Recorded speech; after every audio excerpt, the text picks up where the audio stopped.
On the 7th of April, 2026, the United States and Iran agreed to a temporary 2-week halt in military operations.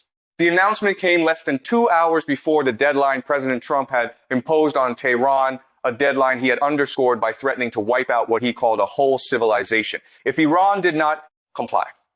The deal was brokered not by Oman or Qatar, the traditional intermediaries in U.S.-Iran diplomacy, but by Pakistan. Pakistani Prime Minister Shehbaz Sharif and Military Chief Field Marshal Asim Munir were credited by multiple governments with pulling the arrangement together in Islamabad. Iran put forward a 10-point proposal. Washington said it was a workable basis for negotiation. Trump announced a ceasefire on Truth Social. No formal agreement was signed. No official text was released. The two most consequential adversaries in the modern Middle East agreed to stop shooting at each other based on a social media post and competing public statements that contradicted each other within hours. That is not hyperbole. That is the documented record of what happened. And it matters enormously because in the absence of a signed text, each side has been filling the vacuum with its own interpretation of what the ceasefire covers, what it excludes, and what it obligates. The result, as one senior analyst at King's College London described it, is a very ambiguous ceasefire agreement that is extremely shaky and brittle. Those are not the words of a pundit looking for camera time. That is the considered judgment of someone who studies these arrangements professionally, and it is the premise on which everything that follows in this analysis rests. Now, let me give you the timeline you need to understand how we got here, because this ceasefire does not exist in isolation. It is the product of a chain of decisions, miscalculations, and strategic gambles that stretches back more than a year. On the 28th of February, 2026, the United States and Israel launched a coordinated military campaign against Iran, codenamed Operation Epic Fury by Washington and Operation Roaring Lion by Tel Aviv. The opening wave involved nearly 900 strikes in 12 hours. B-2 stealth bombers, B-1 Lancers, and B-52 Stratofortresses struck fortified underground facilities. U.S. warships fired Tomahawk cruise missiles. Israeli jets conducted what officials describe as unprecedented decapitation strikes. In the opening hours of the operation, Supreme Leader Ali Khamenei was killed, targeted at his residential compound along with senior advisors and members of his family. Dozens of other Iranian officials perished in the same strike package. The campaign had 4 stated military objectives: destroy Iran's ballistic missile program and infrastructure, eliminate its nuclear weapons capability, degrade its proxy networks across the region, and annihilate its navy. A 5th objective, regime change, was never formally declared, but was, in the judgment of most serious analysts, the animating logic of the entire operation. Trump himself framed the strikes as potentially serving to weaken the regime enough to facilitate its collapse from within. What happened instead was a 40-day regional war. Iran retaliated with hundreds of drones and ballistic missiles directed at Israel, at American military bases in Bahrain, Qatar, Kuwait, Jordan, and Iraq, and at energy infrastructure across the Gulf. Oil facilities in Saudi Arabia and the UAE were struck. The Strait of Hormuz was closed, a blockade that the International Energy Agency described as the largest oil supply disruption in recorded history, cutting off up to 20 million barrels of oil per day from global markets. Brent crude climbed above $114 per barrel, a level not seen since the early years of the COVID pandemic. Fuel rationing began in parts of Southeast Asia. Commercial shipping rerouted thousands of miles around the Cape of Good Hope rather than risk the strait. Iranian proxy forces in Iraq fired over 23 drone strikes at U.S. assets in Erbil alone. Lebanon became another front as Israeli forces expanded operations against Hezbollah. By the time Pakistan began mediating in early April, over 2,000 Iranians had been killed, 13 American service members were dead, and 19 Israelis had been killed by Iranian strikes and drones. This is the war that produced a ceasefire. Keep that picture in your mind, because the scale and the devastation are precisely what makes the current pause so deceptive. When you have been fighting at that intensity for 40 days, stopping is not the same as winning. And stopping without resolving anything is not the same as peace. Here is what the ceasefire agreement actually contains, or more precisely, what we know about it, given that no official text has been published. Washington agreed to suspend U.S. military strikes on Iran for an initial 2-week period. Iran agreed to cease its defensive operations for the same window, conditional on both American and Israeli strikes stopping. Iran also agreed to coordinate safe passage through the Strait of Hormuz during the ceasefire period, a commitment that Iranian Foreign Minister Abbas Araghchi qualified almost immediately by referencing technical limitations he declined to specify. Within 24 hours of that announcement, Iran and Oman were reported to be discussing plans to charge transit fees on vessels passing through the strait with the funds earmarked for reconstruction. The White House denied the strait had been closed again. Lloyd's List said 3 ships had gotten through. Iran's parliamentary speaker said the U.S. had already violated 3 clauses before talks had started. That is, the ceasefire in full. Now let's talk about what is not in it.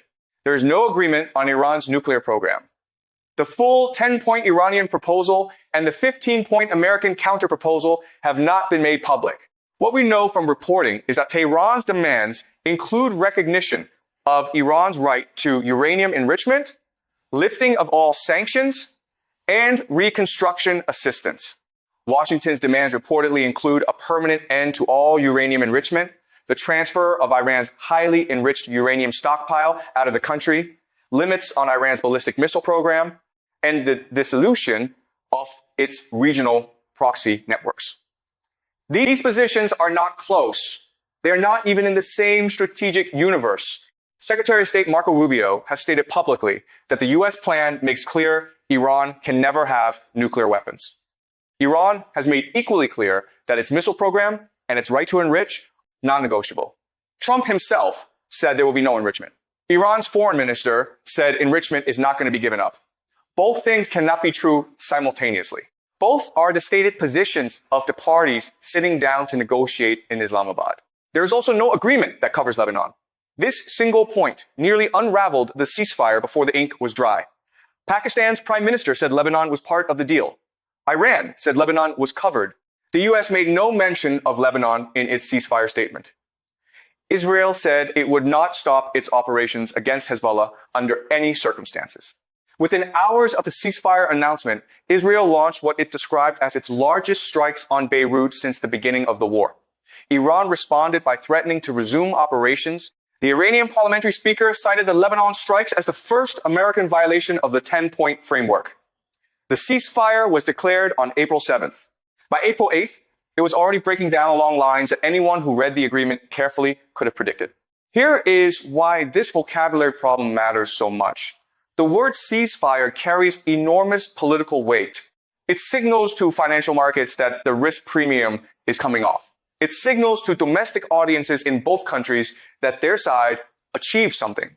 It signals to the international community that diplomacy is working. But the word only does that work if the parties to the agreement are describing the same thing. And in this case, they demonstrably are not. Trump called it total and complete victory. Iran's Supreme National Security Council called it an enduring defeat for Washington. Pakistan's prime minister called it a fragile truce. Vice President Vance, in a rare moment of candor, called it exactly what it is, a fragile truce. These are not stylistic differences. They reflect fundamentally incompatible understandings of what was agreed and who conceded what. What is also missing from most coverage is this. The military picture has not materially changed. As of the ceasefire announcement, the United States still had approximately 50,000 service members deployed in and around the Middle East. CENTCOM reported that American forces had struck over 10,000 targets inside Iran since February 28th. Missile sites, drone facilities, naval assets, command and control infrastructure, and military industrial facilities. Iran's formal navy has been severely degraded. Multiple senior IRGC commanders have been killed. Iran's new supreme leader, Mojtaba Khamenei, son of the man killed in the opening strikes, has publicly stated that Iran is prepared to sustain offensive operations indefinitely. He said that before the ceasefire. He has not publicly walked it back since. Critically, a preliminary assessment from the U.S. Defense Intelligence Agency concluded that Iran moved significant portions of its enriched uranium stockpile before the American strikes began, and that the underground nuclear facilities were not collapsed. That assessment suggested Iran's nuclear timeline had been set back by months, not years. The CIA director pushed back, claiming severe damage that would require years to rebuild. But here is the strategic reality embedded in that dispute. Both agencies agree that Iran's nuclear program was not eliminated. The program exists. The material may have survived. And the new leadership in Tehran has publicly signaled it may withdraw from the Nuclear Non-Proliferation Treaty entirely. Diplomats noted that Iran's own foreign minister and senior officials had already flagged this possibility in the aftermath of the June 2025 12-day war. A government that is signaling NPT withdrawal is not a government moving toward nuclear disarmament. That is a government keeping its options open. And there's one actor in this picture that neither side is discussing publicly, one whose next move may determine whether the ceasefire holds for 6 months or collapses in 6 weeks. That unnamed actor is Benjamin Netanyahu. And understanding his role in the ceasefire is not a peripheral detail. It is the central mechanism through which this pause either survives or collapses. Netanyahu spoke publicly within hours of the ceasefire announcement. He said the truce was not the end of the campaign against Iran, but a station on the way to achieving all of our goals. He said Israel would continue to strike Lebanon. He said the ceasefire does not bind Israel in Lebanon. And then Israeli jets did exactly what he promised, hitting more than 100 Hezbollah targets in Lebanon on the same day the ceasefire was declared, killing at least 254 people in what Lebanese authorities call the deadliest single day since the war began. This was not a rogue military action. This was policy, announced publicly by a sitting prime minister, executed in real time. Here is the strategic logic underneath that decision. Netanyahu faces a domestic election later this year. His corruption trial charges of bribery, fraud, and breach of trust has restarted in Israeli courts. He has historically benefited politically from active military conflict, and analysts across the spectrum have noted that his calculation is less about strategic necessity and more about political survival. More critically, he has identified that the Islamabad negotiations, the talks where the ceasefire will either be converted into something durable or exposed as theater will proceed without Israeli participation. Israel is not at the table. Whatever Washington and Tehran agree to in Pakistan will be presented to Netanyahu as a fait accompli. That is a situation he has every incentive to prevent by keeping the pressure on, keeping the conflict alive, and keeping Lebanon as an active front that Iran cannot ignore. VP Vance, speaking from Budapest, said it would be dumb for Iran to jeopardize the negotiations over Lebanon. But here is the problem with that framing. Iran does not view Lebanon as a separate issue. Iran's Supreme National Security Council, its foreign minister, and its parliamentary speaker have all stated explicitly that Lebanon is an inseparable part of the ceasefire. When Iran's deputy foreign minister told reporters that Tehran was on the verge of responding to ceasefire violations and was only pulled back by Pakistani diplomatic intervention, that was not rhetoric. That was a near resumption of active hostilities within 48 hours of the ceasefire taking effect. Pakistan reportedly conveyed messages from the United States promising to control Israel. Whether Washington can actually deliver on that promise is the question that will determine everything in the next 2 weeks. Let me make that simple. The United States brokered a ceasefire with Iran.